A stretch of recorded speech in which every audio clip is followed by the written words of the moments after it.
Hello everyone, we are playing Fellowship 2nd edition with the Gauntlet. Gauntlet is a gaming community that you can find the links below, and it organizes games like this. So we are playing Fellowship, and we are in the middle of our campaign after the plans of the Overlord for the Azure Dwarves and Wood Orcs have been thwarted. We meet again with the Fellowship as they make their way to the orphan city of Sanctuary. This is a Gauntlet game, so the full Gauntlet inclusivity policy is in place.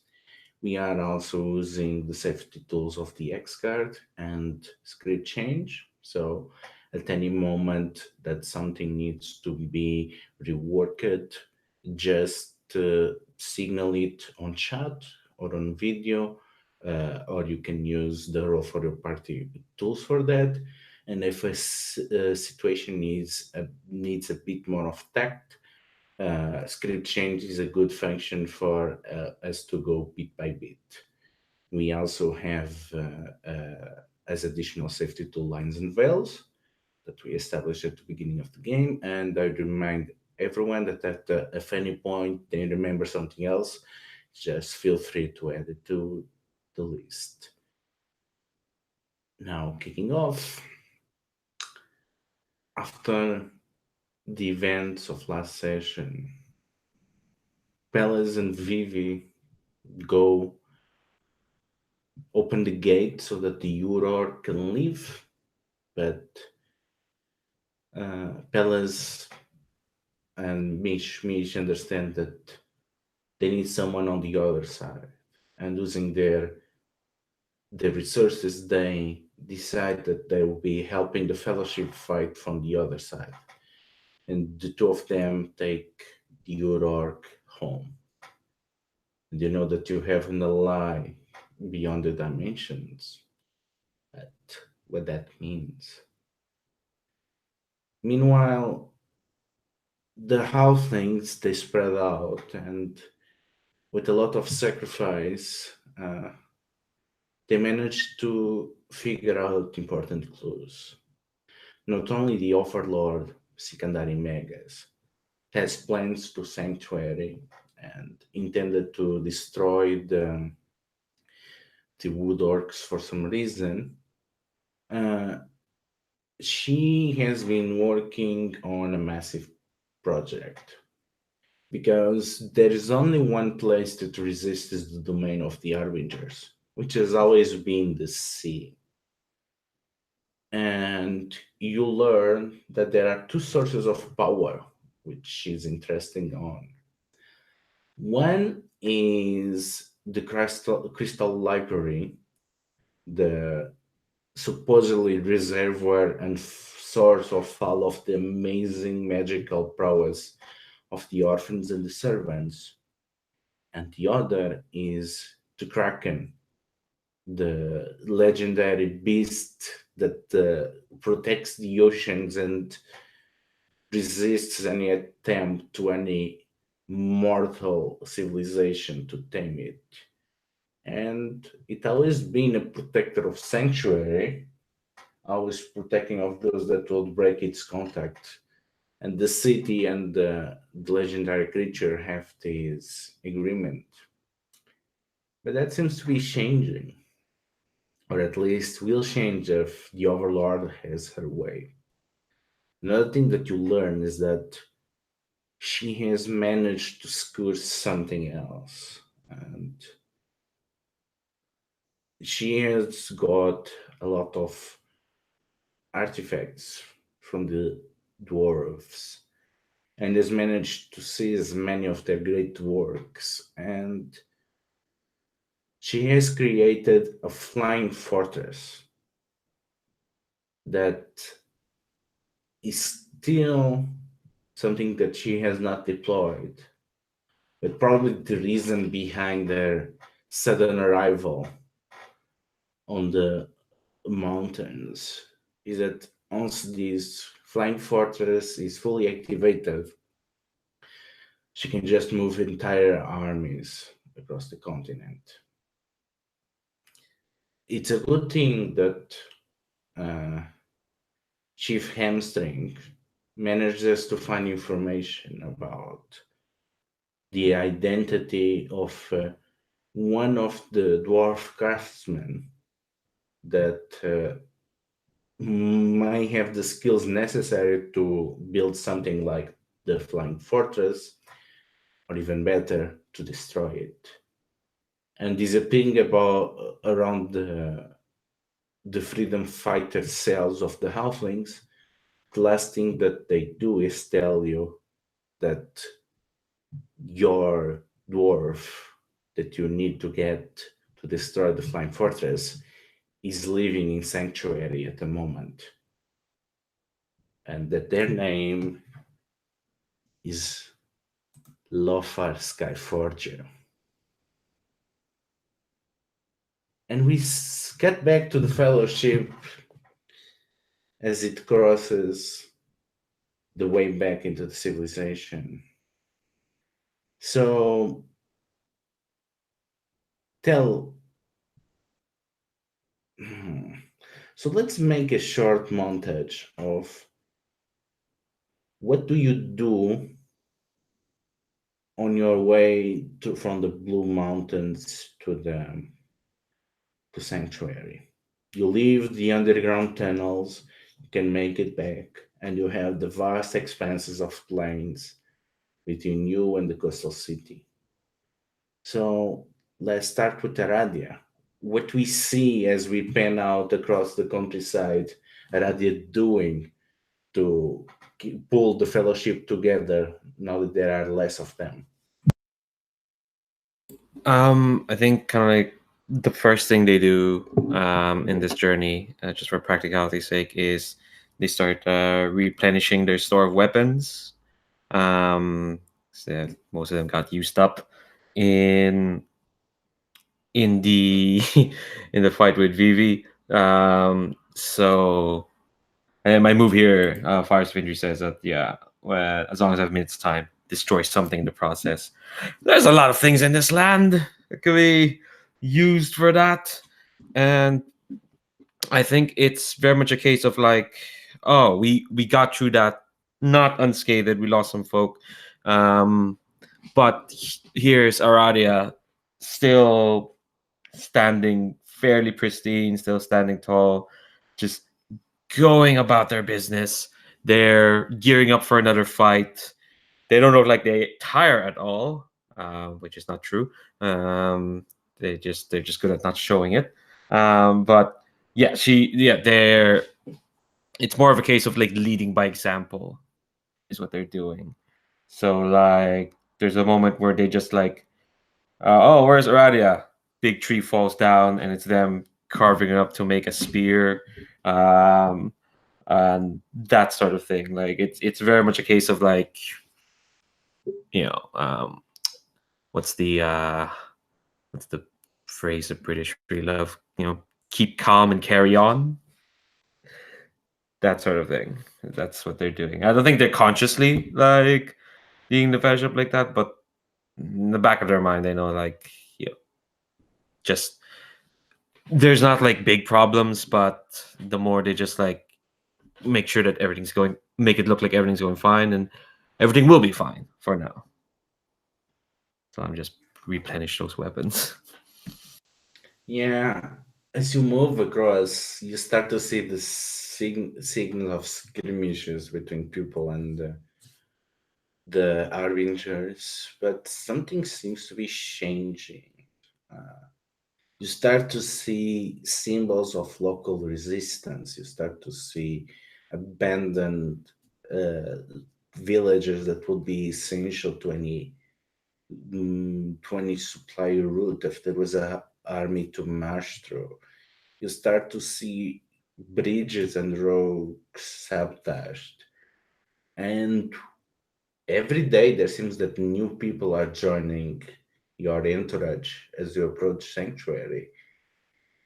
So, Sebastian, what we see as you move through the countryside, and what are you doing with the people that flock to the banner of the Fellowship?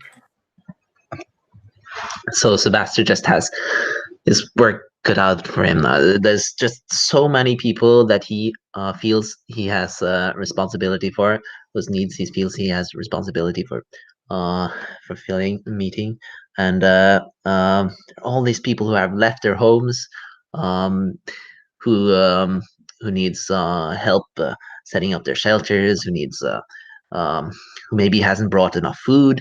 So Sebastian's just running around all over the place, trying to desperately to see the sort of small comforts of everyone. Um, but of course, he's completely he's completely short-handed. As there are not has not yet been any orphans assigned to the army, it seems, which is by itself sort of strange, because orphans should appear, or servants should appear when there is need. So he runs around and keeps assuring people, oh, well, uh, more servants will appear soon, very soon. Oh, let me take that for you. Yeah, sorry. Oh no, that too. Okay, yes. And he just carries around the laundry on his back. It's just completely, um, completely overworked. But he also notices Aradia, because he and sort of out of his and always out of the corner of his eye, he sees Aradia, and he looks at the wound, um, which is leaking light, right? And he's like very carefully sort of checking to see it. He suspects that maybe it has gotten worse. After all, she's been involved in so much fighting, and maybe she'll start to break down, and she's uh, one of the last generation of orcs. Uh, he believes at least. So he's really worried, and he uh, when he finds sort of a quiet moment, or he wants to find a quiet moment. There's no quiet moments. He continually sort of prepares his bandages. He's just ready to pounce and ready to try to mend Aradia's wounds whenever it's possible. But Aradia is always busy. He's whenever he thinks the moment is there, there's another another dish to wash, or another meal to prepare. So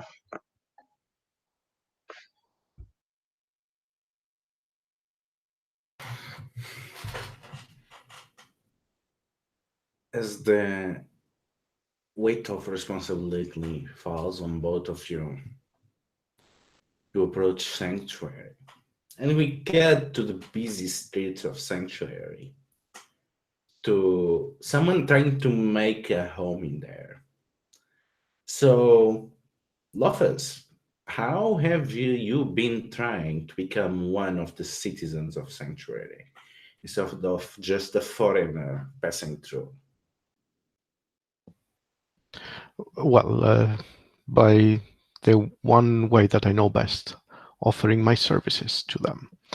I think I started kind of low, like fixing a thing here and there, and then setting shop in one of the not the best neighborhoods, maybe, because, well, you have to start somewhere.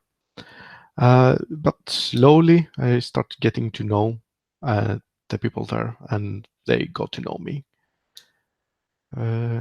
Yeah, and I think that my workshop has become a place where people just come to see each other as well, to mingle and talk, not just to like visit me and take advantage of my services. So, commanding lore, there is an impressive landmark of Sanctuary that is clearly related with dwarven culture. What is it?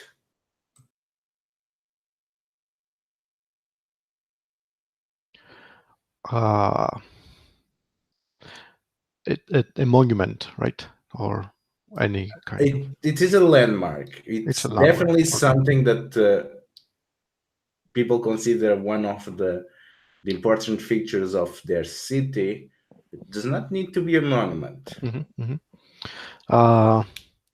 Yeah, it's something that I had my eyes upon from the moment that I stepped in here. It's an old-fashioned workshop, steam-powered, for very, very delicate work, though. So it's not for producing massive things. It's for doing fine work, like very high levels of craftsmanship.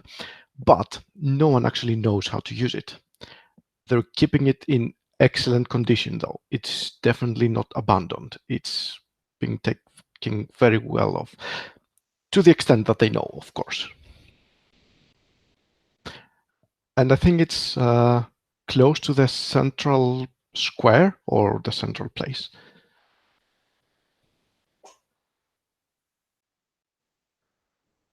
So there is the famous works, and whenever there is maintenance, steam escapes from its many chimneys, and it's always something that lifts the spirit of the sanctuary people, because it means that there's always some reparation being done, some preservation effort. Someone is just plugging in the old machinery and giving it a turn. It always reminds them that there's always a place for something to join their tapestry there. A ragtag city of the unwanted and despairing that somehow managed to find their own communities there. Now, speaking of communities, so commanding lore, why Lothar believes that some dwarves are happy working under the Overlord?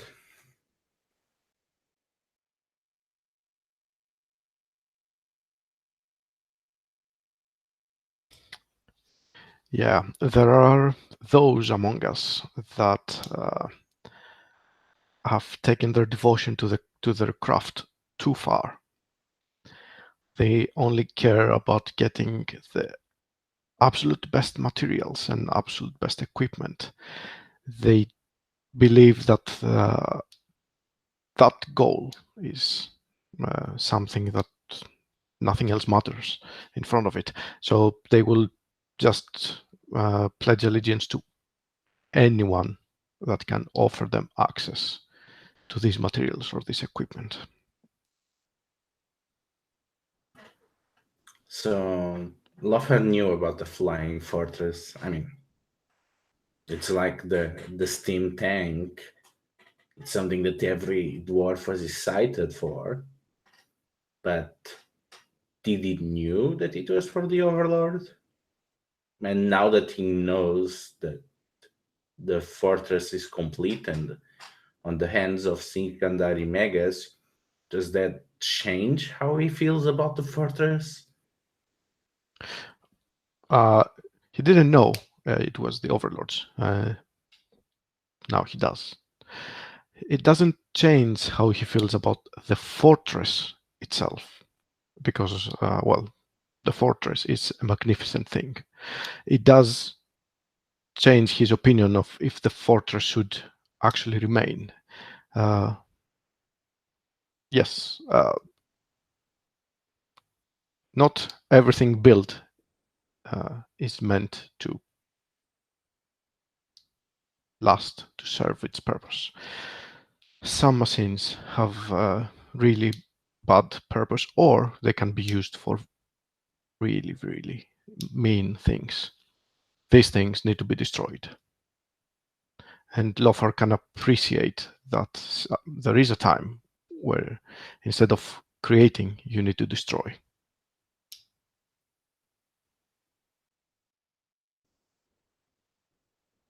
We turn to the others, and You finally arrive to Sanctuary, and I think this is pretty obvious. It's going to be a Sebaster command lore. So, Sebaster, uh, what is the silhouette about that Sanctuary creates as it rises on the horizon against the blue waves? It's is this it's a silhouette that looks a bit like a pipe organ. A lot of I guess it looks like the like Asgard the MCU movies a little bit, except not so much, not so that ostentatious, not gold, but rather it's more like industrial. But the chimneys or the great cylinders are stacked in this sort of into this sort of pyramid shape, I guess, and so that's sort of the central structure, and the town sort of spreads quite far and wide around that. But it's a striking silhouette with all of these. Well, I guess they're sort of chimneys, right? The smoke coming out of them. So we already knew that Sanctuary is a place that accepts everyone. A lot of the refugees and deserters and survivors of the fight against the Overlord have came here. So when you get to the limits of Sanctuary, how are they welcoming the people? And how it becomes apparent to you that more and more people have been coming on the past days after the events that transpired in the lands of the Azure Dwarfs. So I think we're actually met by a sort of bookkeeper, who's a servant, an orphan, and Sebastian is really relieved that there's finally another servant, finally someone who he can talk to sort of address all the needs that are lacking. But he seems really dismissive and just says, "Oh, yeah, another how many 100? Well, I guess we have some room left over there," and just summarily um, just yeah, guides us off to a corner of the city where there's like rationing going on. Orphans have set up these sort of food tents, and there's really not the sort of individual service that is usually provided. It's just refugee camp, more like refugee camps. So the orphans have taken on sort of Red Cross, like maybe they even have like sort of armbands, except with a sort of the logo of the orphanage, which is I think it's a rolling nickel.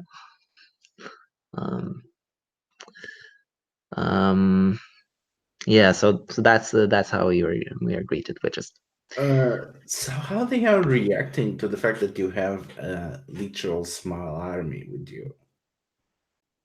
I think that's just there's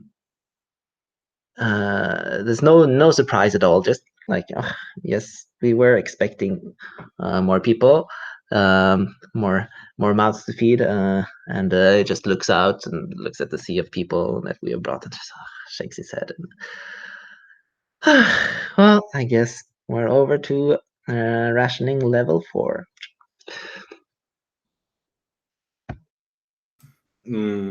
What about the weapons? You can hear some other fellow refugees to matter as they notice they are bringing war here. We sought to escape it. Cannot keep them with us. And you hear the murmur on the crowd.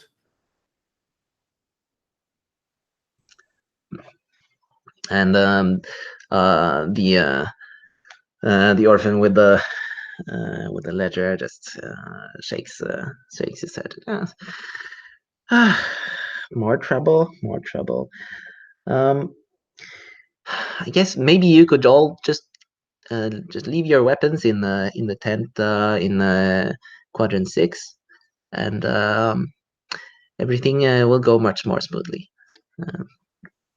And Sebastian just turns to the fellowship and says, "Well, I guess we have to leave our weapons in the tent, like he says." How does... Okay, so how does Aradia takes this? You're not being serious, are you? Well, he said it would go much smoother if we just leave our weapons in the tent. Look, people are getting scared.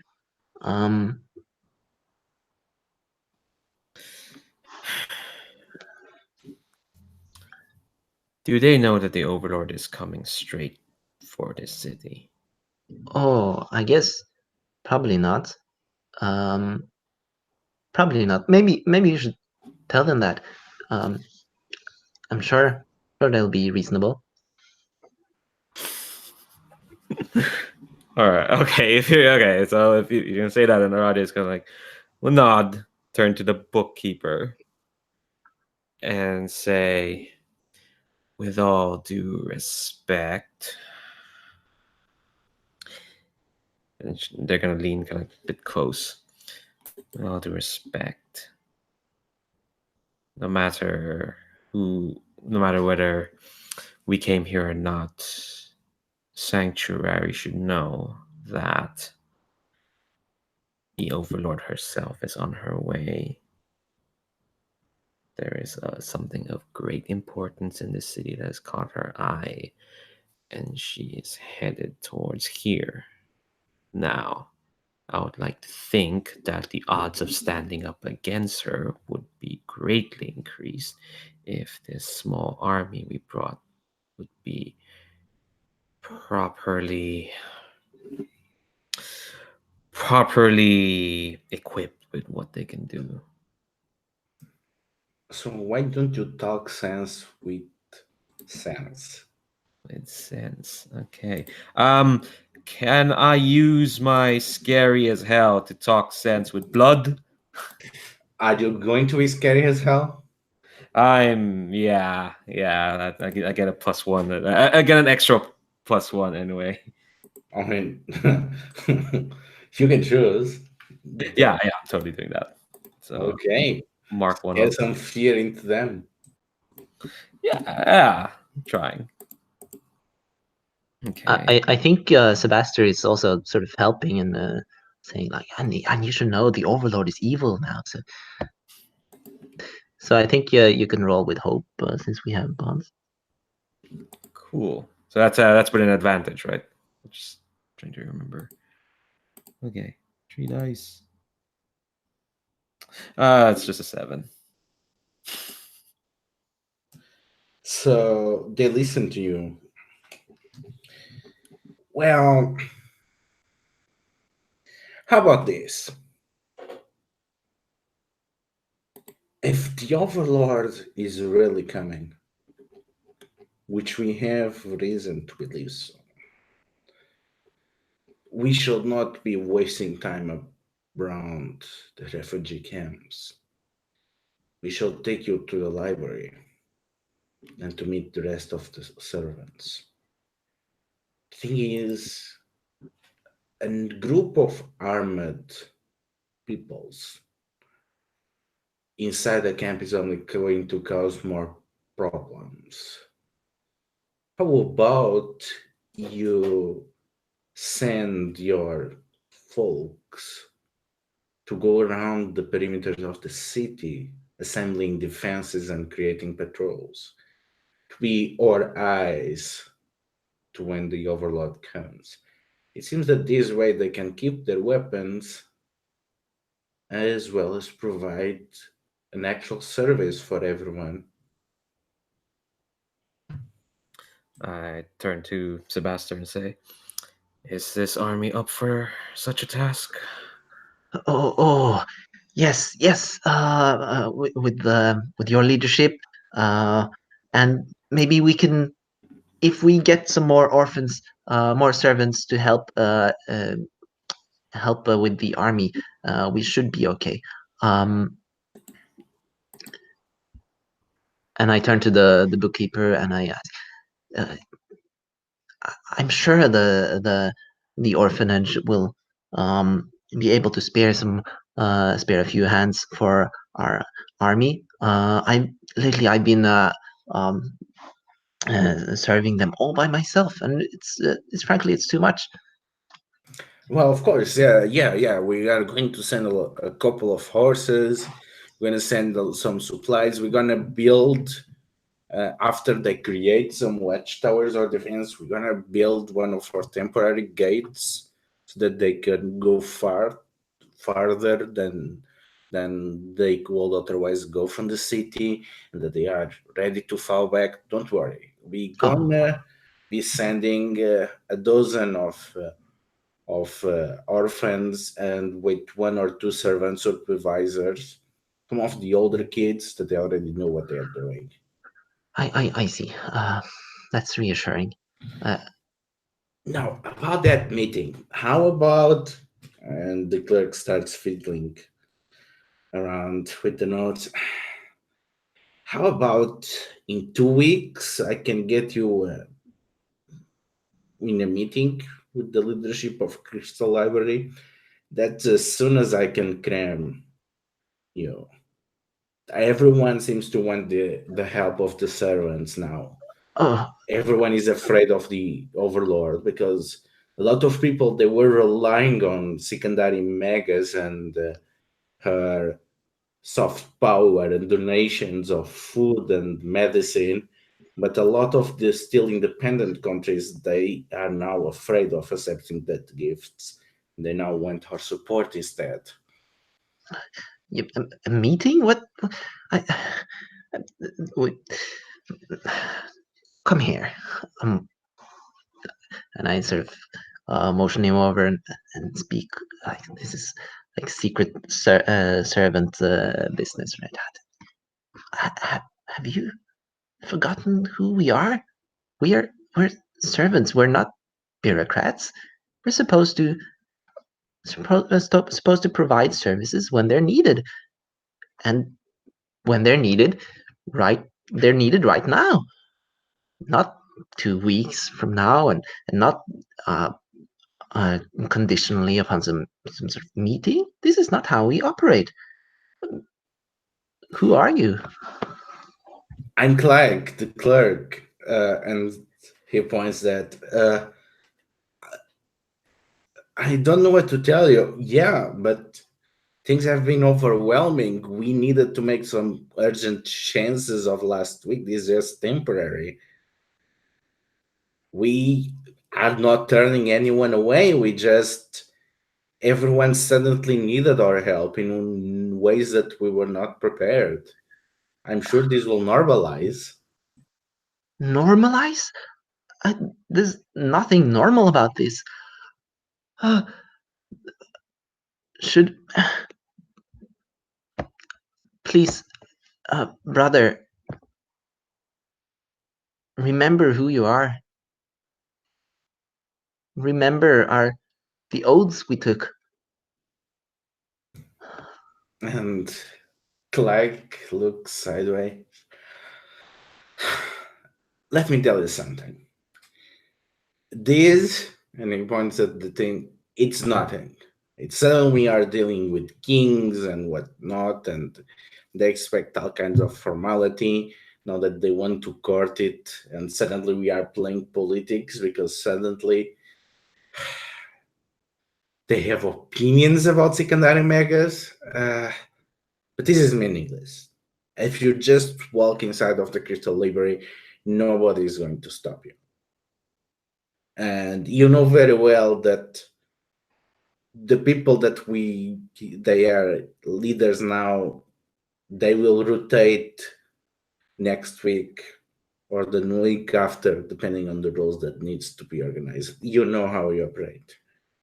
This is meaningless. You're an orphan. You know very well that if you want to get things done, if you want to get help, you just walk in and do it. These are pretenses for the other people.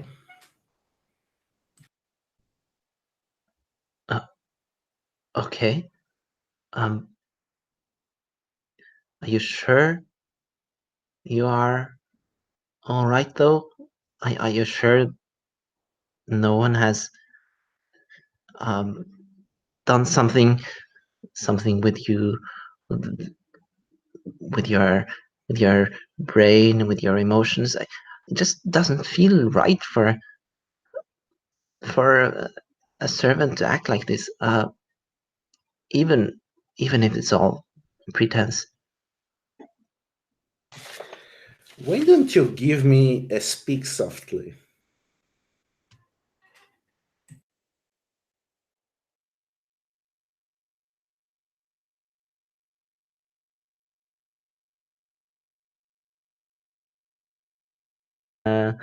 Okay, that's 2. Okay. So you can ask 3 questions from the list. And one is not helpful, and one is false.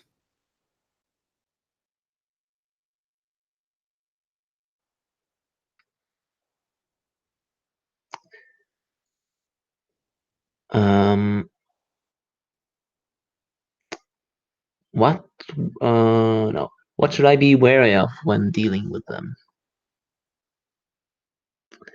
Should I ask all of them, and then you can decide which should be? No. Or yeah. Just go ask me based on it.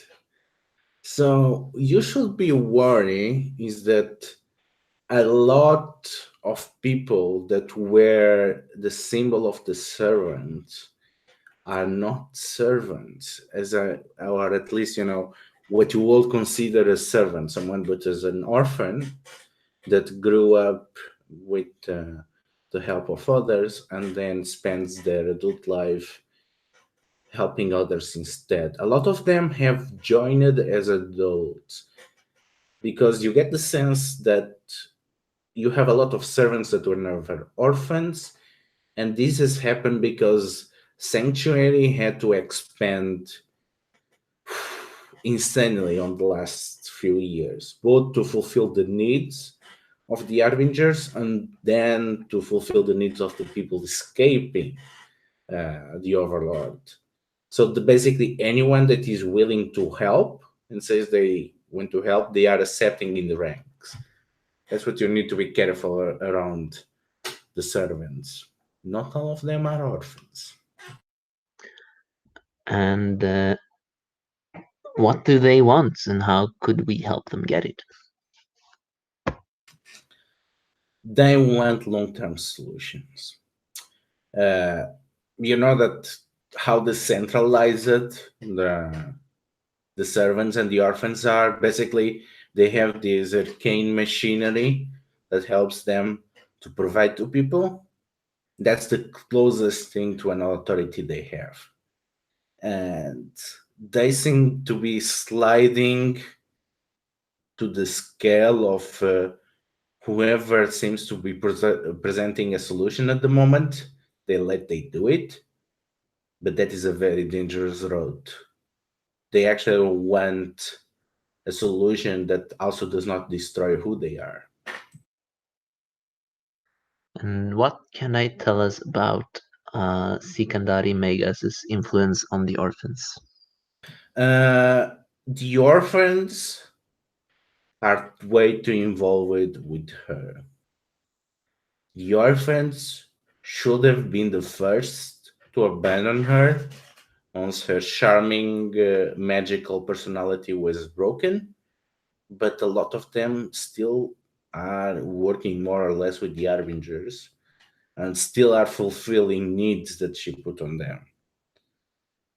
You don't know why they have not broken free entirely, but that's what's happening. They are still working with her to some degree, even if they are probably just as afraid of her as everyone else. Excellent. And I'll forge a bond with the bookkeeper. With Clyde, the bookkeeper, and his stats are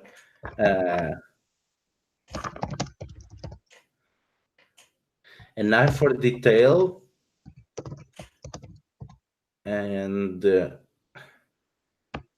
unlimited red tape. That's great. So after this talk, says, well, there is we are still building houses for all the people. We are cracking the magic as fast as we can. So it'll probably take a few days until we can move you away from the tents. On the meanwhile, just feel free to go around the city. And he says, well, I'll be here probably if you need me again. Yes, and if you need to talk, I'll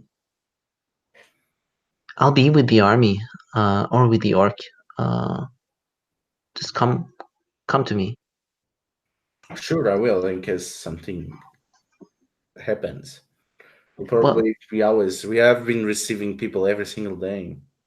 And also, if you just feel like it, if you feel overwhelmed, I know it can be overwhelming. He gives an heavy sigh and nods. Yeah. Yes, it can. I got some good tobacco from some halflings I met on my travels. Maybe we could share. Oh, that sounds a great way to spend the night. Mm. Yeah. I'll be sure to look for you on my free time. See you around. So now you are free to wander the cities of Sanctuary. And Aradia, when you go around making your way from the expanding city of tents that is being slowly incorporated into the tapestry of Sanctuary, as you are approaching the spires, you have to pass through the vast docks that are with automated ships going in and out. But there are some ships that you recognize. Orc ships. How do you know that they are orc ships? And which orcs do you know that sail? They're made of water. No, that doesn't make sense. No, I think they're very recognizable because they don't look nice. They're not the most elegant looking ships. In fact, one looks at these ships and wonders how do they even go? Because for one thing, that's a rectangle. How does that even like move on the seas? Well, orcs know, but orcs won't tell. I think they're very much. They look like. Okay, no, modern ships don't look like rectangles unless you put like 5,000 container crates on them. But yeah, I think this ship definitely is of. I think it looks ungainly. Again, the rectangle shape is there. It looks like yes, 1,000 metal sheets pasted and stamped on each other to form a ship. Aesthetically, it looks terrible.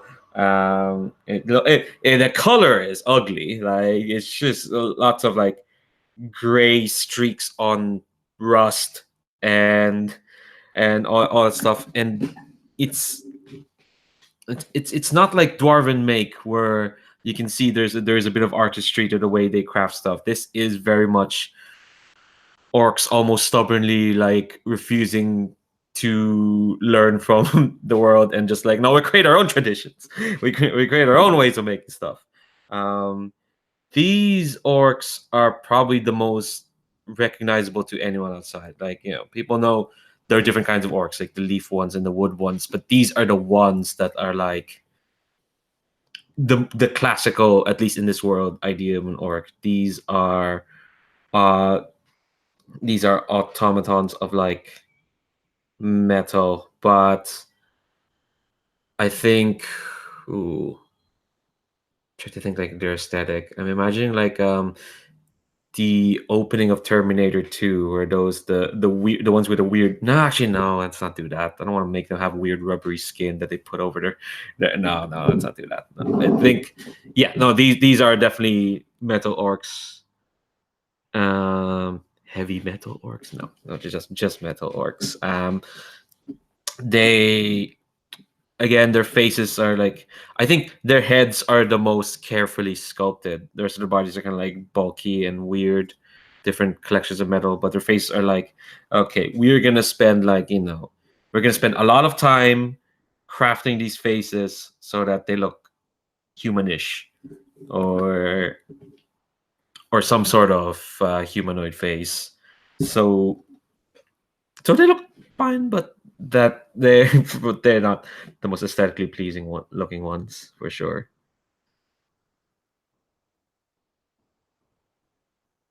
So what do these orcs call themselves? Ooh. All right, now I have to Google metal. What is metal made of? Let's see. Not really leaf. Let's see. If we had leaf, wood, steel. I think these folks are steel orcs. So, Lothar, as a good full-blooded dwarf, you have a few orc friends, especially in a cosmopolitan city like this. What is your best steel orc client? My best steel orc client. I think it's one in particular that's very curious. They want to improve their tools all the time, which means that half of the time they're improving them on their own, aka breaking them, and the other half of the time they're bringing them to me to, like, you know, do my thing. So we have this relationship of cooperation, we would say. So we build one upon the other, or yeah, to be more precise, one's building, the other one is breaking, and yeah. So, as you are in the company of Zatoria, the Yorkish captain with an obsession with customizing her weaponry, two familiar faces that you never expected to see in these circumstances, just walking in your shop, arrive there. And the two of you also enter, and this was where the halfling said that you could get your dwarf for the flying fortress mission. It's someone that you already knew, at least to some degree. So, how do you react to this encounter? I try to make short of the last repair or last improvement they had to do of her, like, I think it was her pneumatic hammer at this point.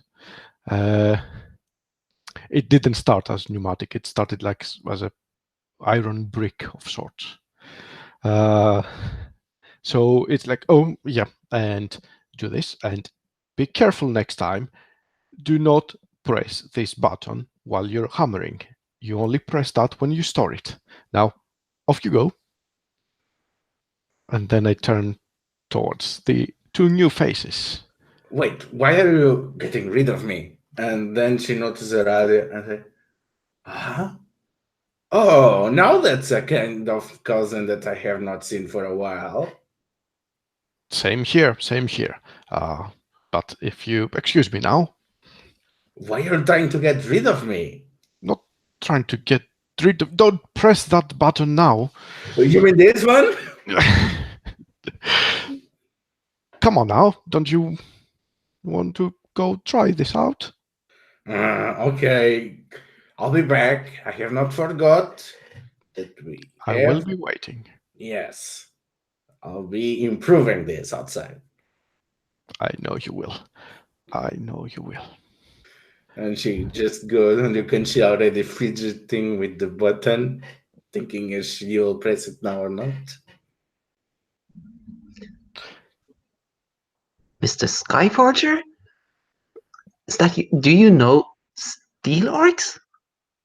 Oh, that's something I haven't heard in a long time. Nobody calls me Mr. lately. Well, hello. I definitely do. I mean, they live in the city. I'm here as well. Aren't they beautiful? Oh, They by the way, a miracle. it's good to see you. And unexpected as well. Indeed. Please do come in. What brings you here? Thank you. And I guess I go out of the workshop and turn the small sign to closed or out for lunch, so that we'll not have any interruptions. Well, we I guess we need some help. And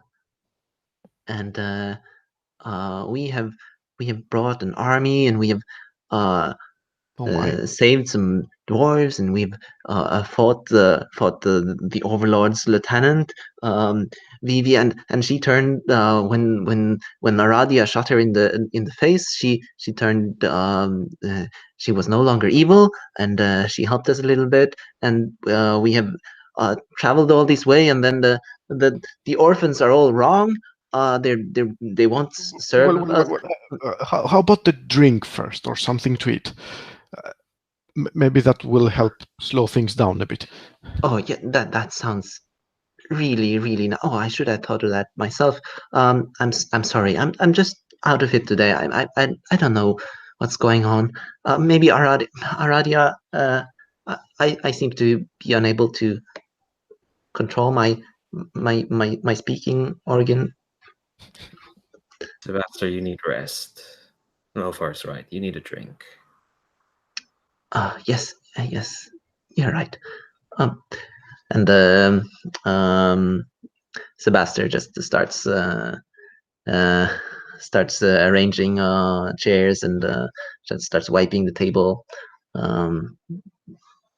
Starts like putting for just like it's his house, and that's what he always does. Takes out the drink, and pours for everybody. Oh, there you go, Mr. Skyforger. There you go, Radia. And he just takes up a position by the wall, like a servant, not joining in. Arada's gonna put their hands on your shoulders and direct you to sit down with us. Oh,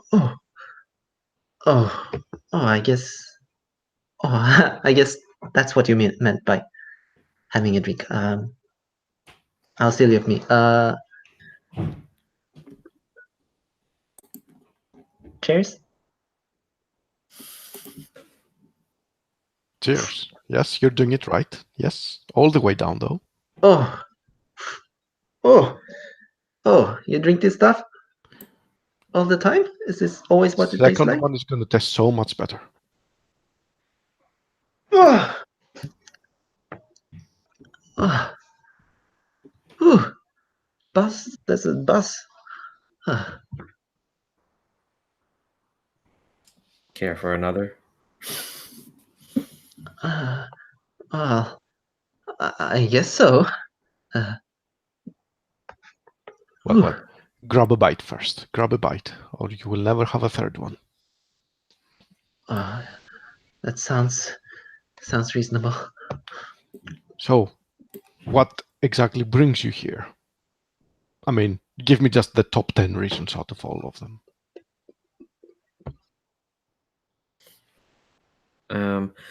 Remind me, out of character. Lofar helped build this sky fortress that we know of, right? Yeah. Yay. So Lofar can establish through command lore any details you need. We're here about the sky fortress, Lofar. Of course. The Overlord is certainly overreaching herself, but sorry, my mind was a bit blank. Does she already have the Sky Fortress, or is she going for it? She has. Yes. She still has not deployed it, but yeah. The Overlord is on her way to this city. She's determined multiple sources of power that she wishes to take for herself.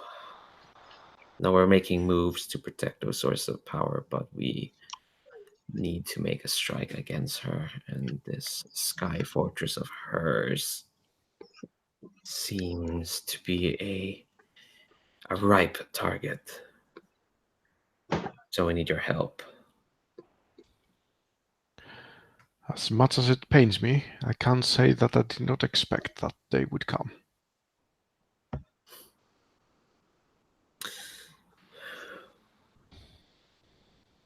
Right then. And you've brought an army. Yes, that's quite a lot of people. Even some harbingers. Oh. And they're terribly they're in a terrible state. And their clothes haven't been washed, and the servants won't give us any help. They wanted to take our weapons, but there's a lot of them. Some halflings, some dwarves. Oh, some dwarves. Maybe you know some of them. Is that racist? I'm sorry. Here. It's time for your second shot. Here. Oh. Have another one. Well then. We need to do something about that. So, do you have a plan? Want to make a plan first, we need to know what we're planning against. What can you tell us about this sky fortress of your make, and what we can do against it?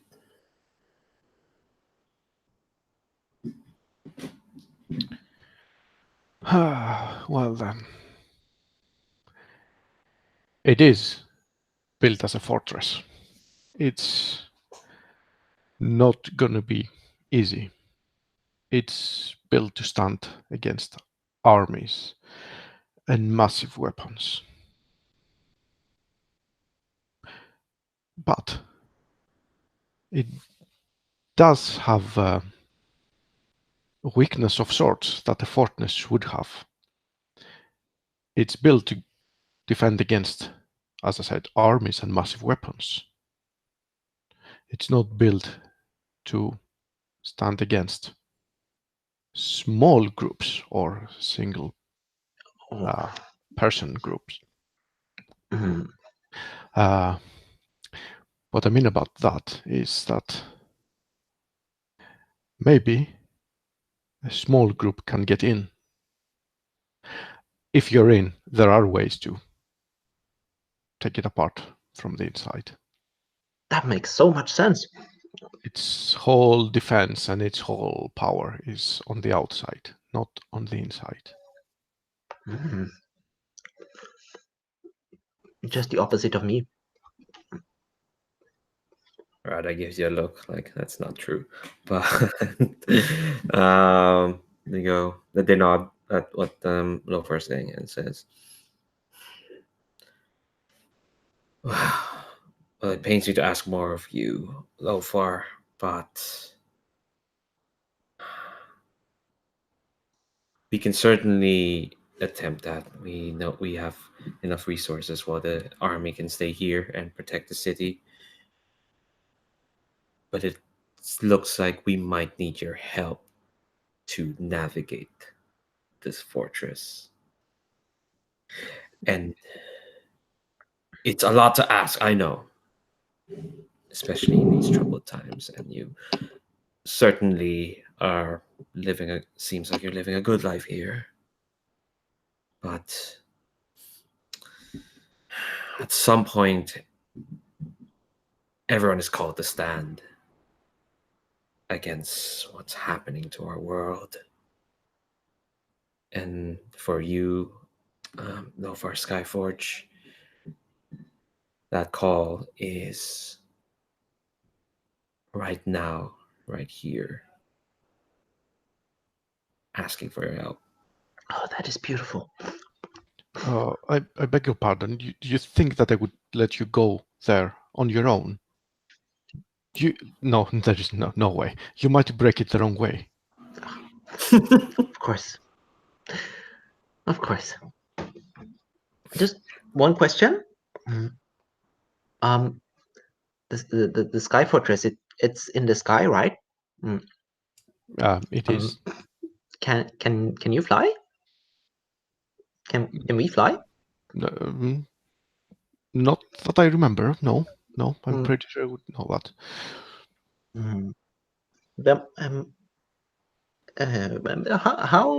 How do we get there? Oh, that's an excellent question. I don't know.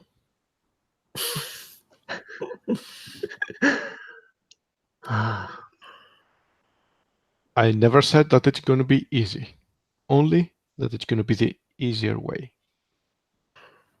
I welcome all your ideas on that.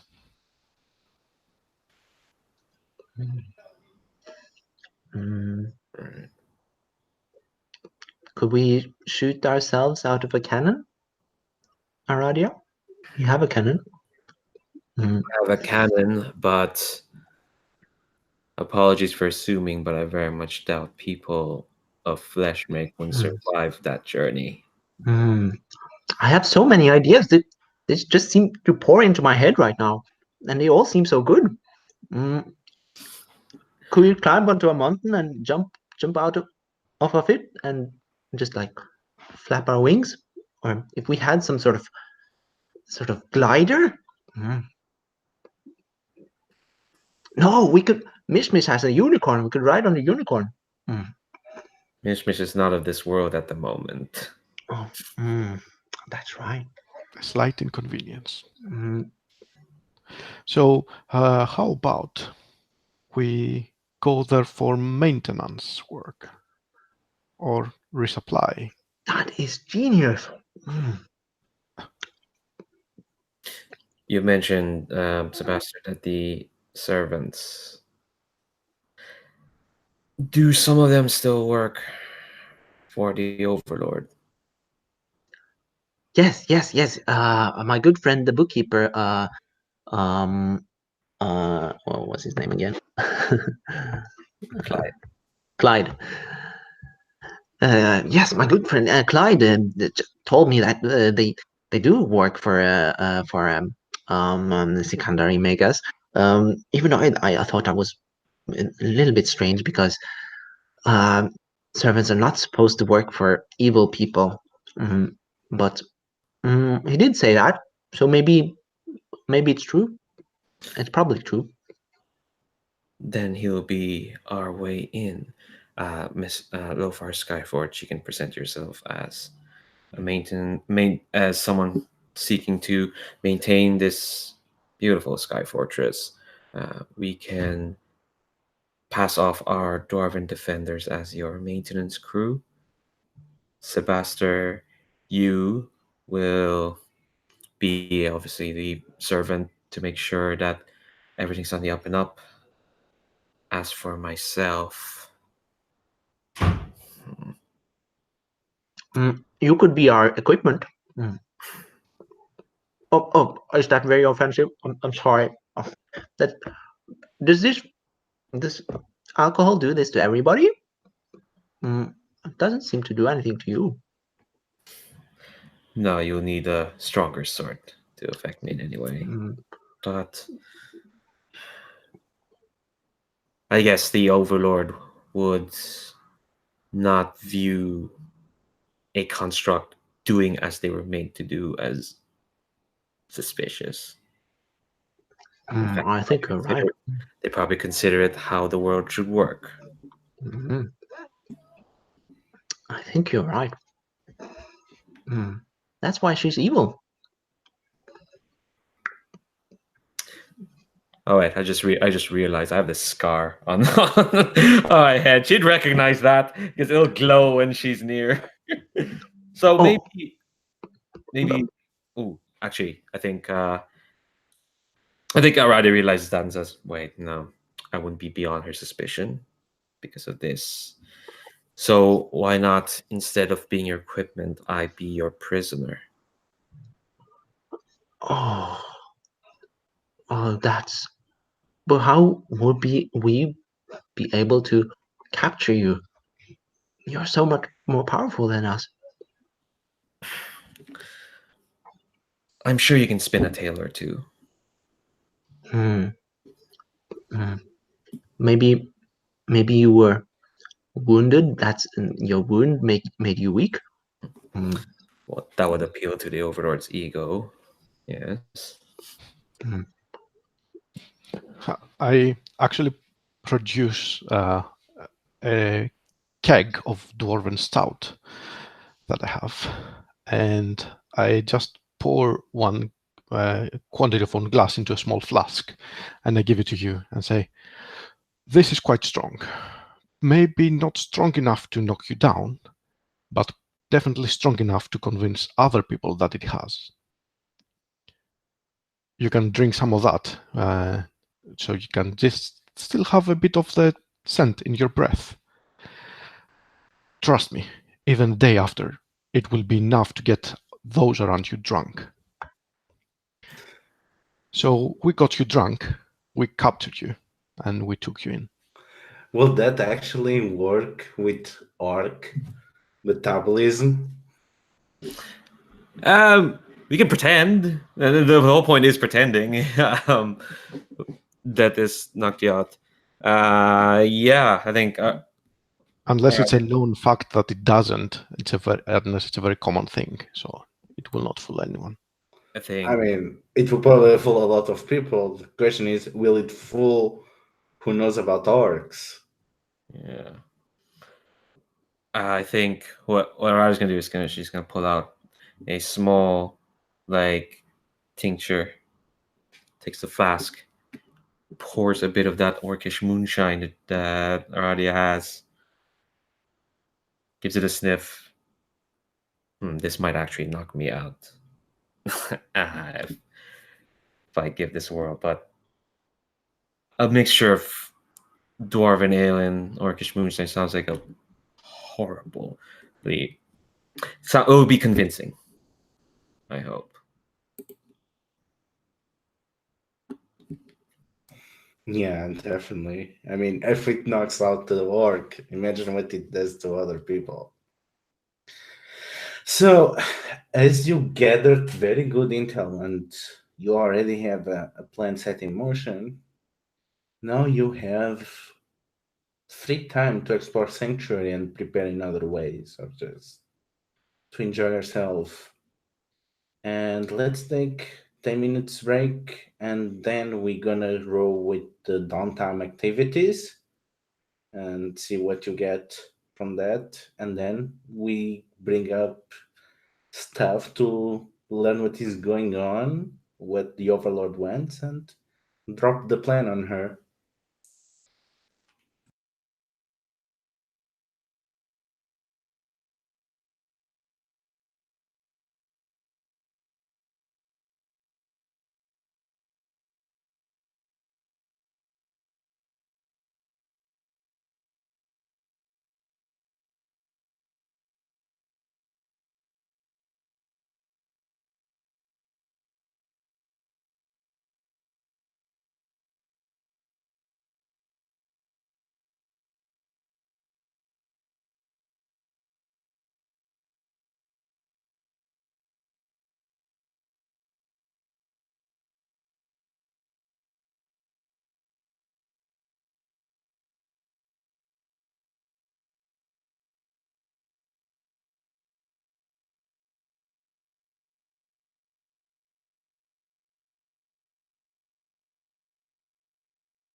All right, let's do this. But because we are dealing not with one, not two, but three sources of power, and these things always have intricate stories about them, we have a few command lores to get out of the way. So, Sebastian, as a servant, you are familiar with the Crystal Library. It's the center of everything that the servants can do for the people. It's the secret for all their near miraculous abilities to provide healing, shelter, and food, as well as all the tricks of the trade. And whenever one becomes a servant, whenever an orphan gets old enough, they are giving this chance to get just a glimpse of the contents of the library. What did Sebastian get to look into?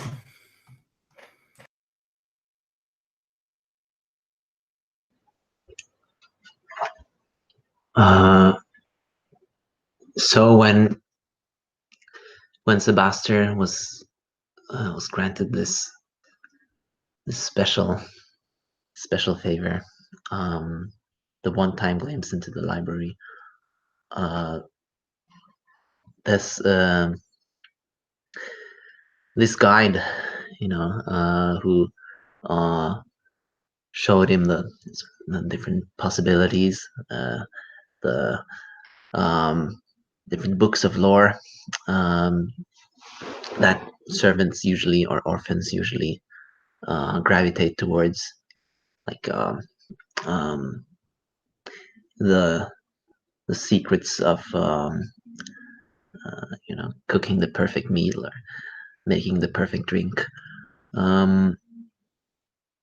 But that's not what Sebastian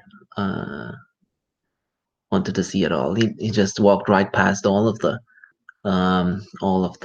shelves, rows of shelves, where the orphans usually. But Sebastian went straight for the Book of Friendship. And it's, I guess, this sort of these books where you read them and afterwards you're not sure if you've read read a book, or if because you cannot remember any words, any sentences, anything the book was about. It's more like you remember feelings, moods, these moods of childhood, and moods of growing up with a friend. So it's so he gained sort of memories of almost not being an orphan, and of having a and the feeling of having a million friendships, and that's what made him go out into the world and try to make that real.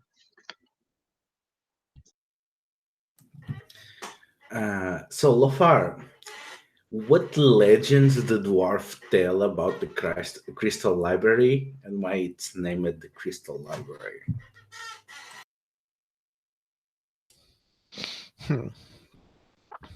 What legend?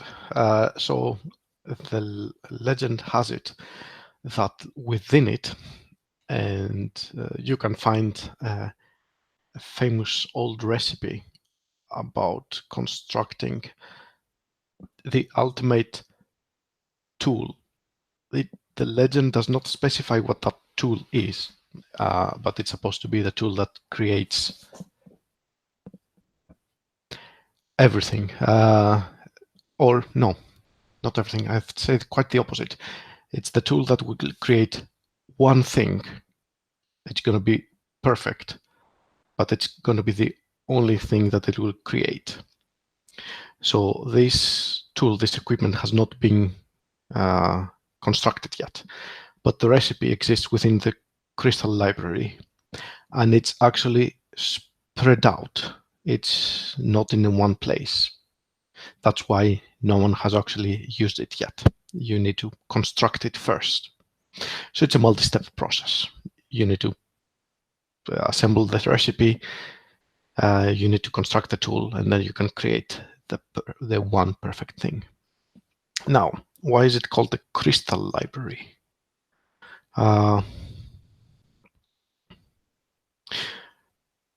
think it's because all the bookshelves, everything is made of crystal.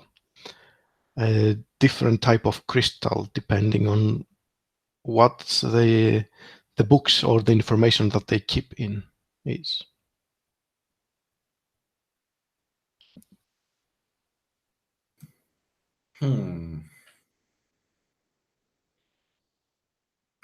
So it seems that the source of power permeates all these books and all these secrets. Maybe the legend of the universal tool, the single purpose perfect tool is. But there is another legend around the sanctuary. The legend about the Kraken. So, what story does the orcs tell about the last time the Kraken awakened Aradia? I think the story the orcs tell is that last time the Kraken woke up, it was by the provocation of an orc. A rather foolhardy, let's say, like, this orc was one of those half and half types, part wood, part metal, I'd say. And they wish to figure out how to make orcs out of living things, out of creatures. But they felt that most creatures are far too mundane.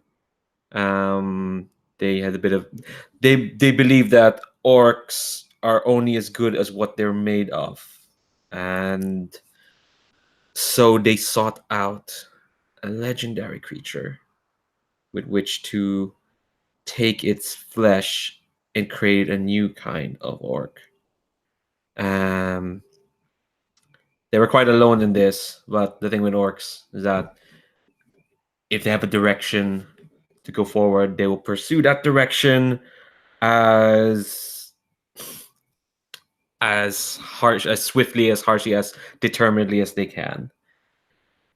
And so this orc spent all their resources, spent all their their capital and whatnot, until finally they found where the Kraken slept.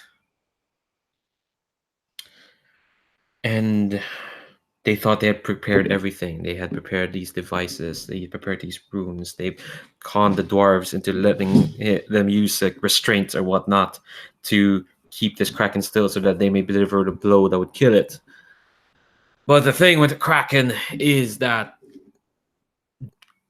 this orc thought the Kraken was a powerful creature, a wondrous creature, but a creature nonetheless.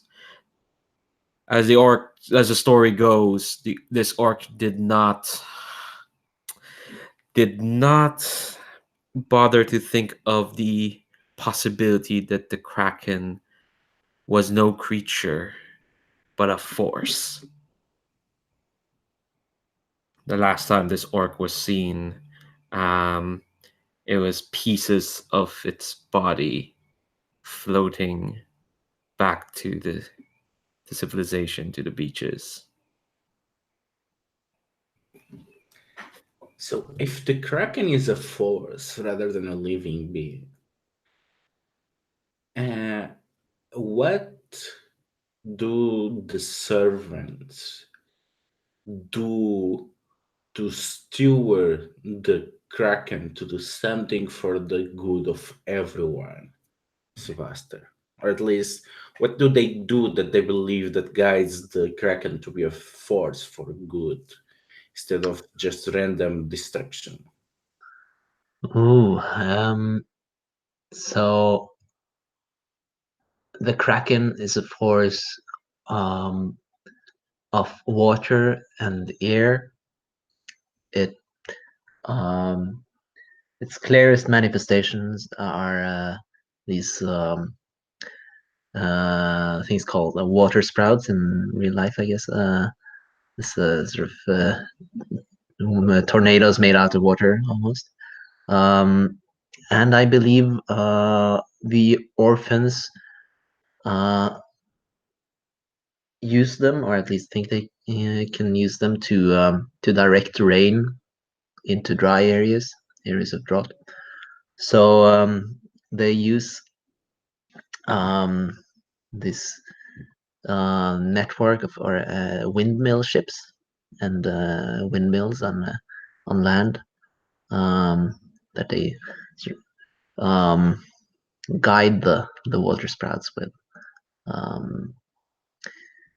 So it's a huge operation, of course, requiring coordination that on a level that only the sort of magically linked orphans servants can manage, I think.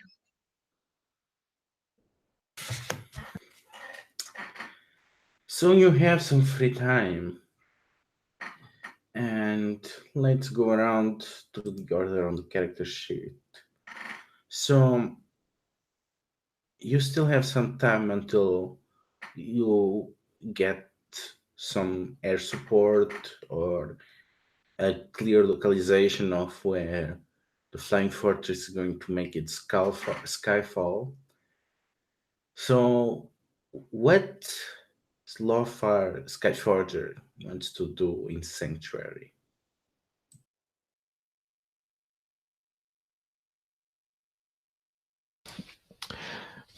I think I will take advantage of the fact that people are gathering on my workshop, and there is a lot of gossip going around, and they're talking and all these things to try to get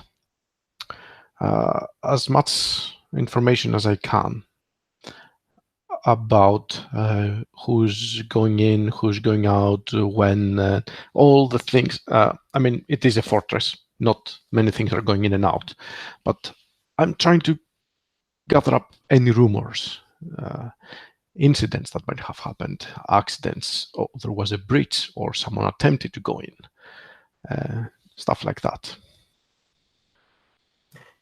Who in Sanctuary does not like that you are doing this? Who section does not like it? Oh, I would say quite a few people, but primarily, I would say who's the head of the sanctuary, like the mayor or something, because. Well, Sebastian, why don't you command Lord on that? Oh, so the head of sanctuary is just called the rector, and she is a very stern woman. Always walks around with an umbrella, like using it as a walking cane or something. Very sharply dressed, in a suit and hat, and she. It's hard not to do as she says, to put it that way. She's stern, and she gets what she wants. She's also she also has sort of the respect of the the orphans. At least she's one of the minders, I guess, or the one of the people they are, and they grew up with as an authority figure.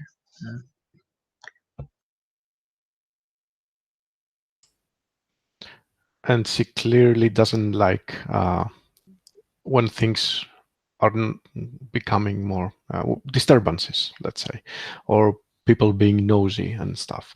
I think she may probably doesn't think that I'm trying to do something, but even just asking questions and bringing the matter up to conversation is making people a bit, I don't know, curious and restless, and they're in turn asking questions. And I guess he knows that some things are better left undisturbed.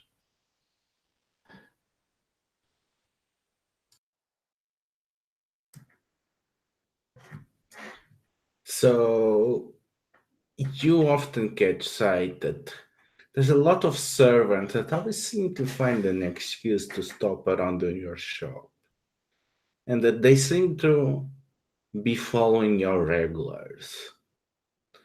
And you have no idea of how much of what you learn, they also learn, who they might be sharing with. But you are able to get quite disturbing rumors. You can hear about a massive fleet that is being assembled, and you don't know where it's going to sail to. But there are no rumors of armies marching, and nobody has seen the Overlord in weeks. You hear about some revolt that happened in some of the kingdoms that willingly surrendered to the Arbingers after the Circandari Megas deposed their kings. And even when there was the insurgency, even when her airborne troops appeared, even when there are rumors that Vivi, her best friend and court wizard, appeared on the battlefield, no signs of her.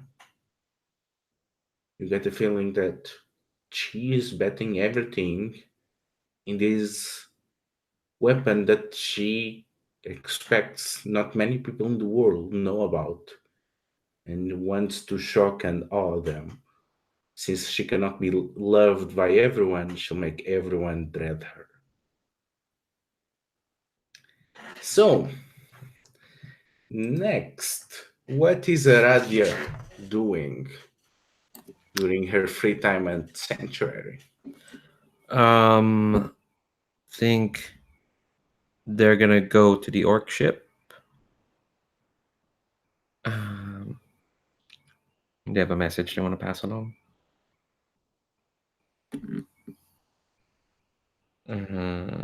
So who's there in this refrigerator of a ship? So that will be Captain Zakandar that you met when you met Lofar. Hey, I recognize you, cousin. Well, I'm ashamed to say, I do not for you, cousin. It's been a while since I've seen orcs of steel. Well, we have not been on this continent for a while now. It's only recently that it became safe for us to travel again. Will you stay here for long? Well, we don't know. If it's true that there is going to be an invasion of this place, we probably should leave, take as many people with us as they want, and try to save as many people as possible.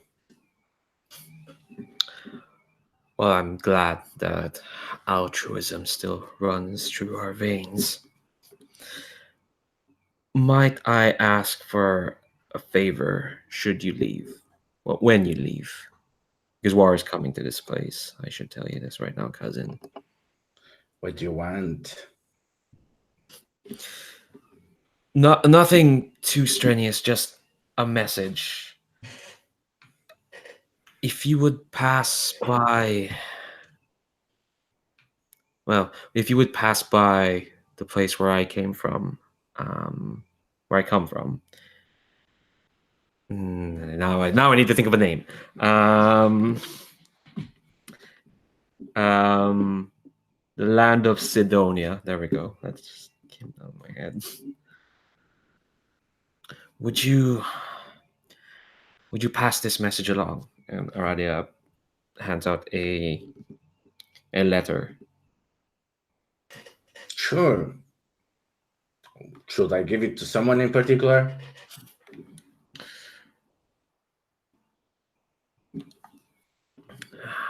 I need to think of a name again.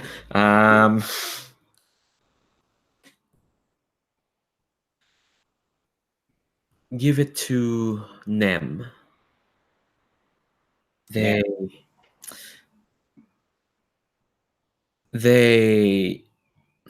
you say their name and you'll be granted whatever Sidonia can grant of you should you do this favor. I just need to make sure that word is spread that the Overlord's reach is greater than we feared. And Aradia kind of sighs and like looks to the sky as if expecting like the sky for it to show up.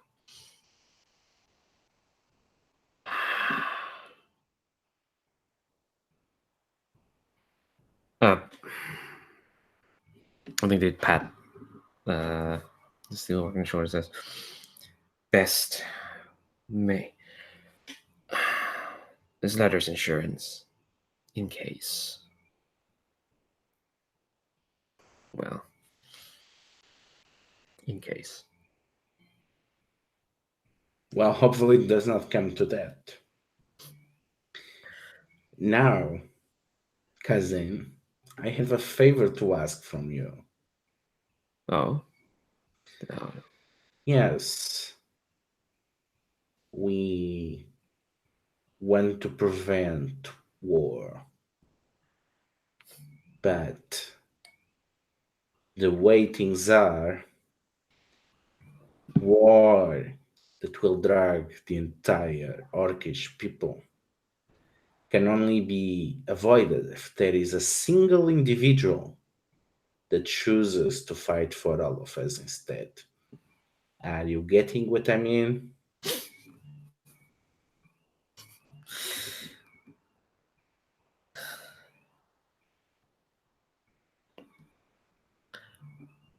Cousin, we the two of us, all of us know what we were made to be. But I guess we've reached that point where we can choose who we want to be, and it seems if one can make the choice for all of us to not have to be what we were made to be, in which case things that ruin, things that destroy. And Radia looks at the Seal Organ, smiles. Then that choice should be easy, then. At least for the person meant to make that choice. Then tell it to me, cousin. Will you do it? For our people's freedom, then it is an easy choice, cousin. So this, and she raises the letter, this I'll give it to Jen. And this, she points to your heart, or whatever the heart, the core, the vital core of orc is. Yeah. And this I'll tell to the world.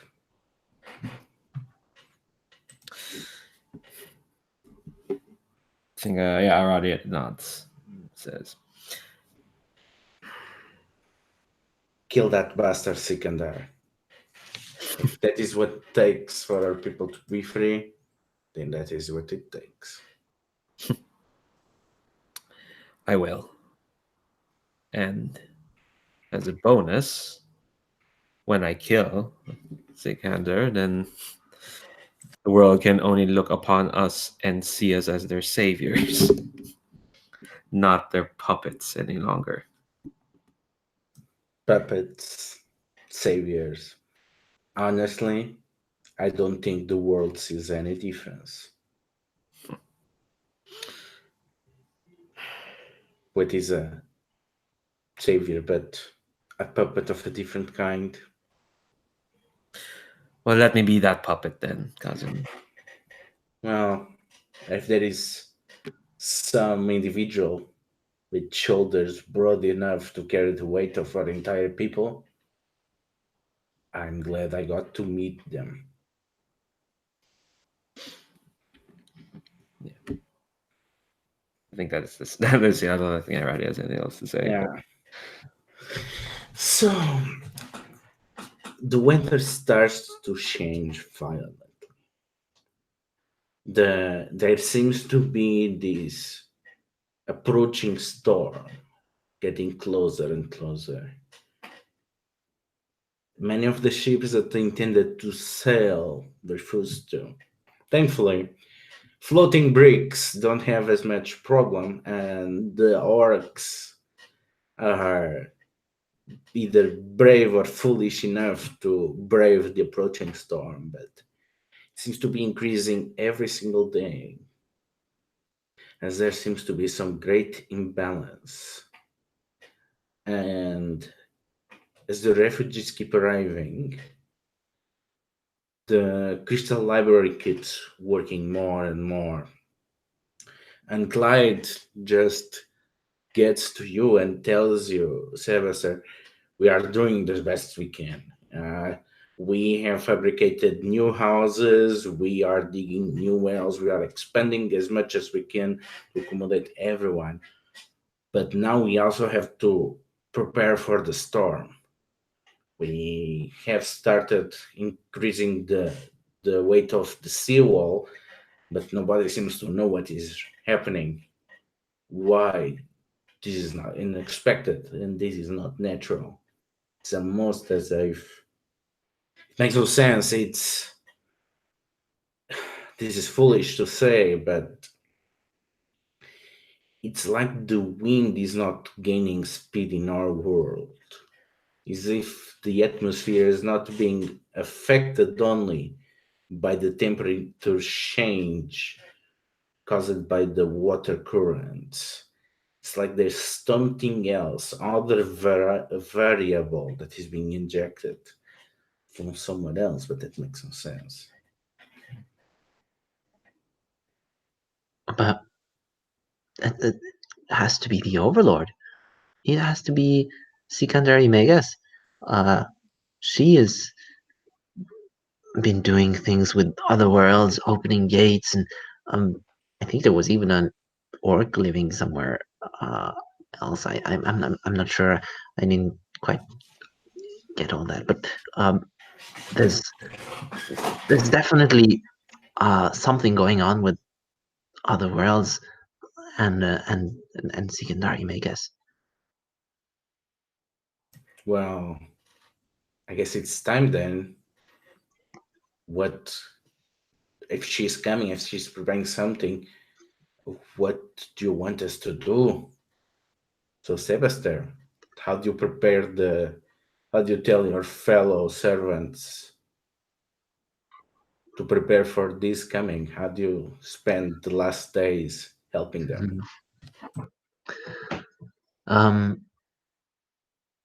Sebastian actually goes to the rector. Usually, servants are when they're orphans grow up. become adults, become servants. They're quite independent. They rarely return to the orphanage and to the people who raised them. But I think Sebaster is just so disturbed by all of the rumors, all of the things that Clyde has told him, and the things that seem to be wrong about the servants. So he's decided to go speak with the director.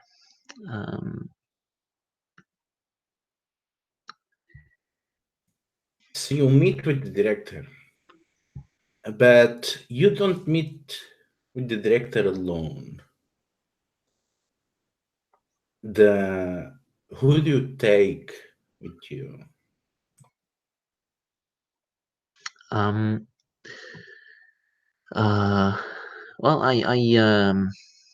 I take my whole fellowship with me.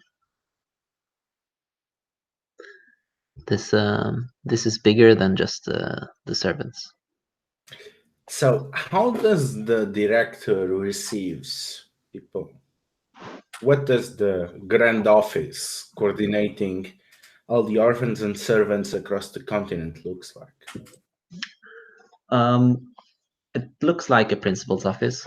There's it's like a wooden desk and a feather pen, some scrolls of paper, and it's quite neat. It's quite British. And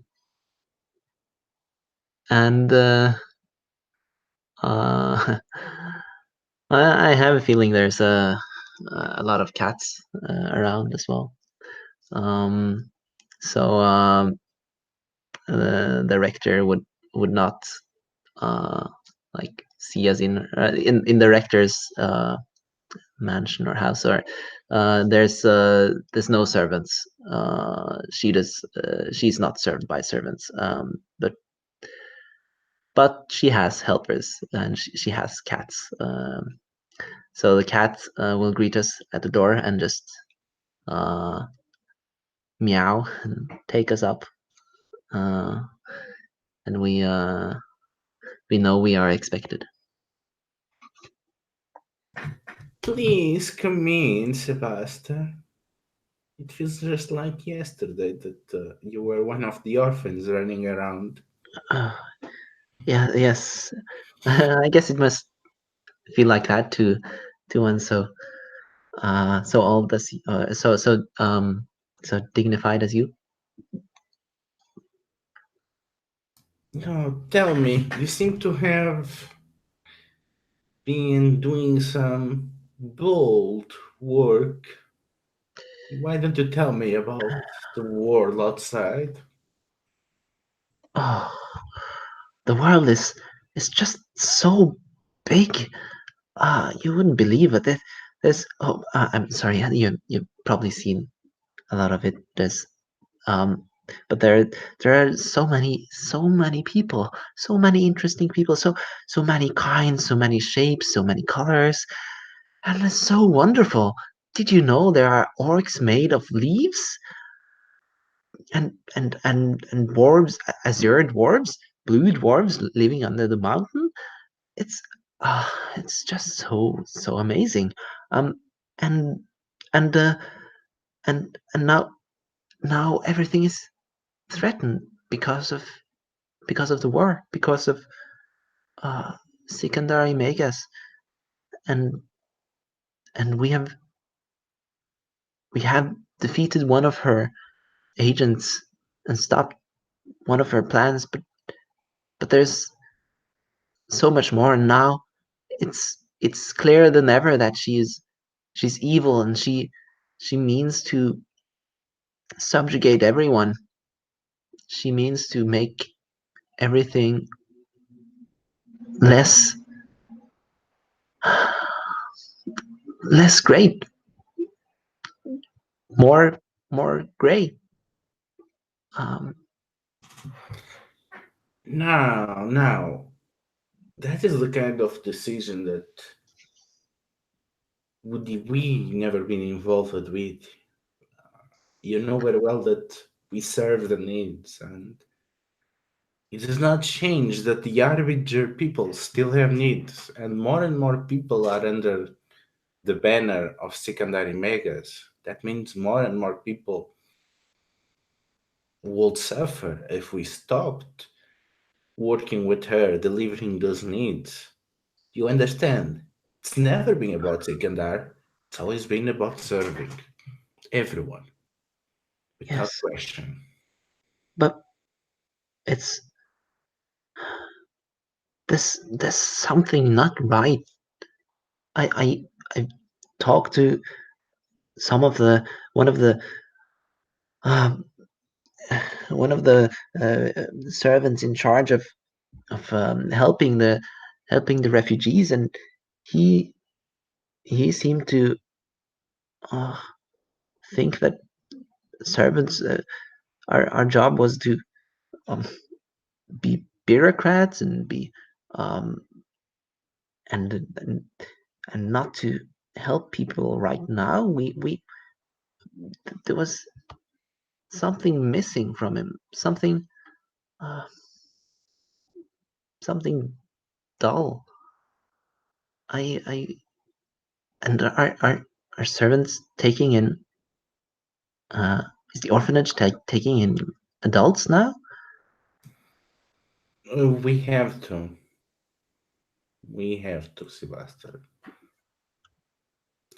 That is, and she looks at the other members of the fellowship. The old magics, they are not what they have been lately. There are more and more of the machines that stopped working. We have started to take in more people because we have had to start to make things the old fashioned way. And if we did not take more people, we will do even worse. We won't not be able to help at all. We are very limited in our reach beyond sanctuary. We need to fix this. Something Yes, is wrong. but don't you see? That's that's all connected. It's the Overlord. It's secondary Megas. She's doing something to the world, not just it's not just affecting the people she oppresses. It's affecting the world itself, and we cannot simply serve whoever right now. We have to serve those those who want to make the world a better place. She rises and she paces around the room. Three of the cats follow behind her. She's on a deep think. So what you're saying is if the same merits of utilitarianism that guide the servants, that we should help everyone to bring the best happiness to everyone. You're saying that we are misguided and that in trying to give this unconditional help, we are actually doing everyone else because secondary megas will keep pushing and pushing and pushing until to the point in which everything breaks and we cannot help anyone else. Or worse, we just become another wheel in the machine of empire. Oh, Is that correct, yeah, young Sebastian? yeah, yes. I guess I would never have thought to put it in those those grand words, but but yes, if there's one thing I've learned in my time out in the world, it's that friendships matter. It's not just about numbers and about being completely impartial. We have to care about the things that are worth caring about.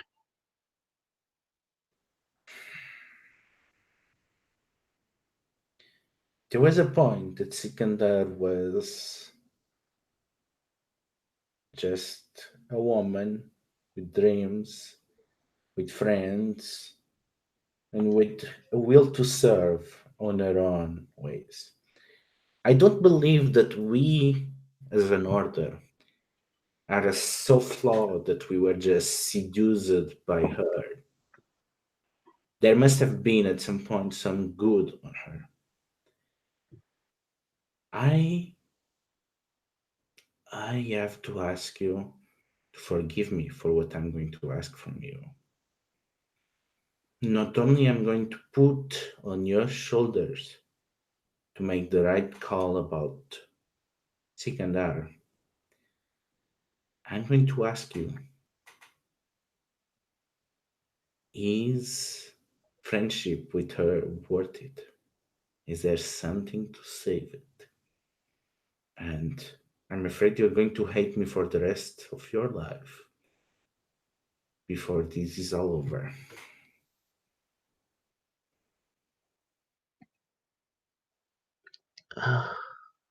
Are you asking me to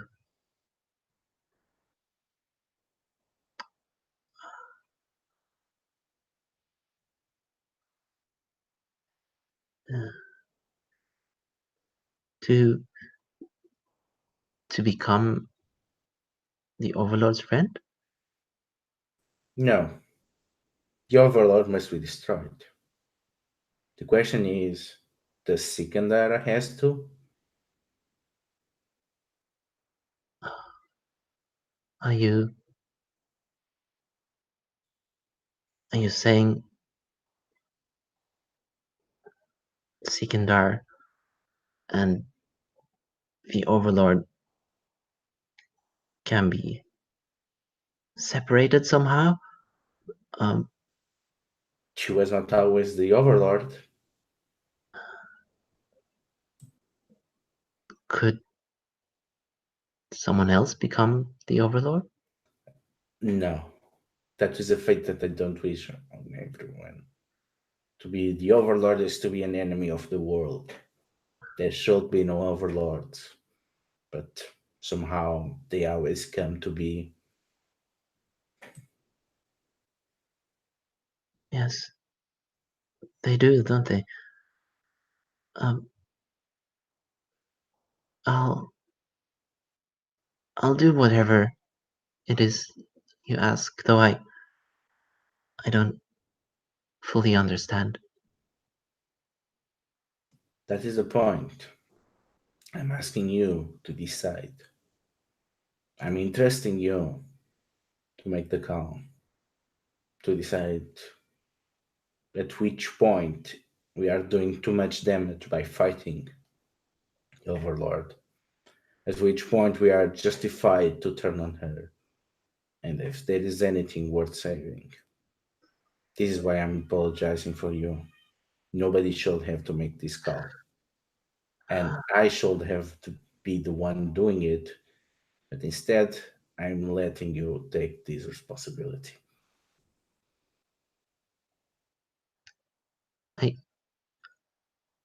I see. And I look to my friends and try to read their faces. Do I see pity? Do I see hatred? Do I see acceptance? Did you ever try to read Marble? No. I think you see. Yeah, have you ever tried to read more? No, I think you'll see a hint of sadness in. Oh, sorry, a hint of sadness in Aradia's eyes. Probably because they've not told you that they're gonna kill the Overlord, whether you care or not. But yeah, there's just like a sadness at like what you're being asked to do, and more broadly on what the servants are, and you just feel pity. And you can see a hint of that. And I'd say in Lothar, you'd see he's being perplexed. He hadn't considered that as an option, and he's not really convinced that this is a good choice. But he's trying to process that information to see if it actually would make sense.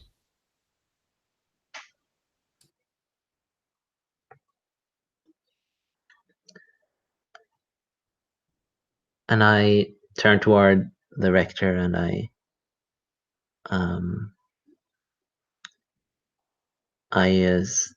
look straight into her eyes and say, I am going to serve secondary megas in the way that she deserves to be served.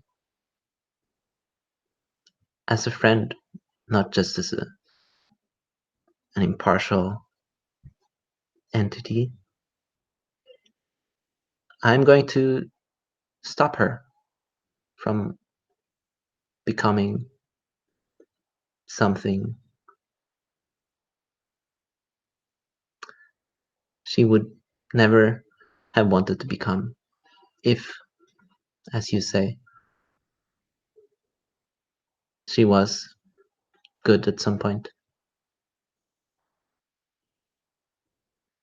And at that point, the cat starts meowing angrily and hissing, and that's when the ground starts to shake. And as you all rush towards the balcony, you can see a massive storm striking the mainland, the coast being ravaged as a dark shape with 4 towers floating about around the central unit appearing on the sky. And then you can see a bolt of cold, cancerous light, like the one that you saw Vivi use, channel a bridge between air and water, and tear it asunder as something stirs in the depths. And where it once was an ocean, there are only rampaging tentacles of water. Something primal is being awakened.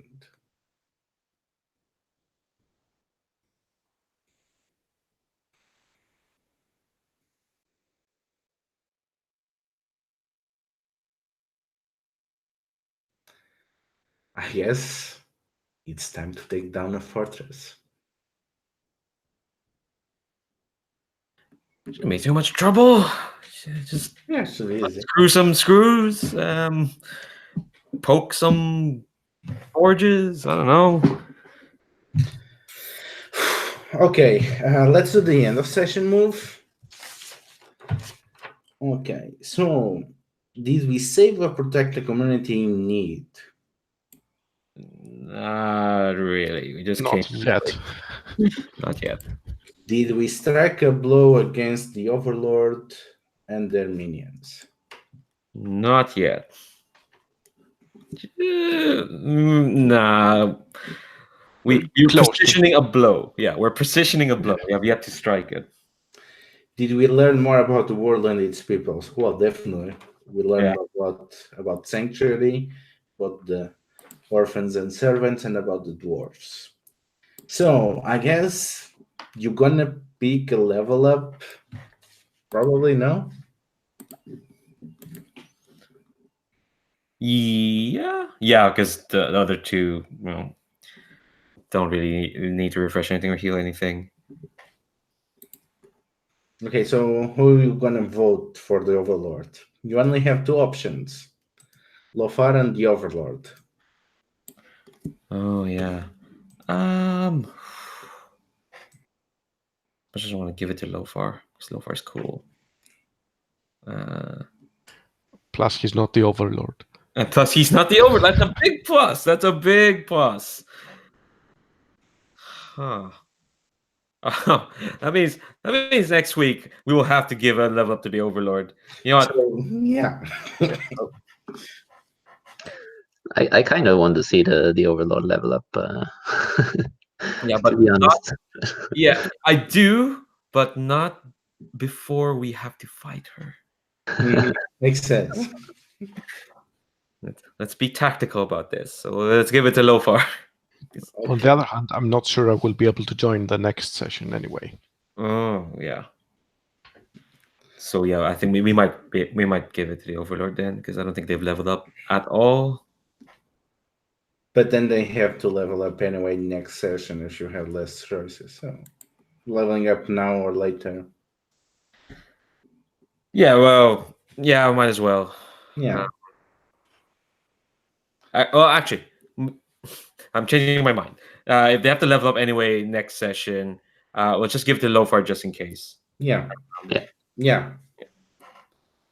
Okay. And I think we are kind of moving for the big finale now.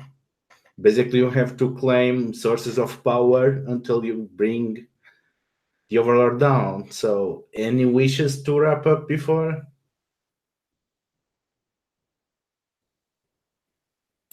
No, I'm fine with where we're going. And we still have like 2 more sessions, so I'm not sure. I'm not entirely sure. I'm fine to play to find out. I want to see you do a villain monologue. Go, because you've seen me do that too many times now, and I want the opposite of that. I think that's my only wish for the moment. And maybe a quiet moment with Sebaster. I don't know how we'll find a quiet moment amidst the hurly-burly, but we'll figure it out. yeah, quiet moment when things seem most chaotic. That would be awesome, I think. And also, yeah, just looking forward to some a Sky Fortress heist and confrontation with the Overlord. Yeah, Eye of the Storm. Yeah. Yeah, I kind of went to twist the knife. It's a great move, and I did not get to use it yet. Okay, I already took way too much from your time. We kind of dragged it there in the end. So, you guys okay with me uploading this later? Okay, enjoy the rest of your Saturday and letting you go free. See you. See you next week. Bye bye.